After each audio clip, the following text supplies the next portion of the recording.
తొలి ప్రేమకి కొంత డబ్బు వచ్చింది. ఇప్పుడు పుస్తకాలు చూసేవాడిని, కానీ నేను కోరుకున్న దానికి ₹1,00,000. మీరు ఊహించుకుంటే నా రెమ్యూనరేషన్ 15 లక్షలు అండి. నేను ₹1,00,000 పుస్తకం, 1,00,000 2 లక్షలు పుస్తకాలు కొనుక్కున్నాను.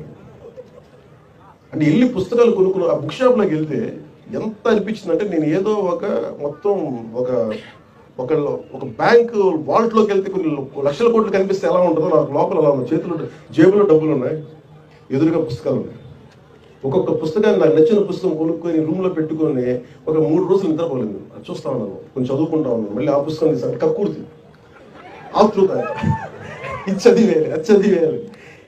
అందుకే నేను అంటే ఒక జీవిత కాలంలో కార్ల్ సగాన్ చెప్పినట్టుగా 10,000 పుస్తకాలు చదవగలను. మనిషి 10,000 పుస్తకాలు చాలా బలంగా చదవాలి సంపూర్ణంగా.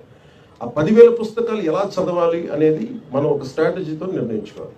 మన ఇష్టాలు ఏంటి, మన అయిష్టాలు ఏంటి, ఏ పుస్తకం మనకు అవసరం, ఏ పుస్తకం మనకు అనవసరం, ఇవన్నీ పెట్టుకొని మీరు కూడా పుస్తక ప్రియులు కావాలి, గొప్ప సాహితీవేత్తల్ని గౌరవించే వ్యక్తులు కావాలి. మీరు తెలుగు భాషని పరిరక్షించే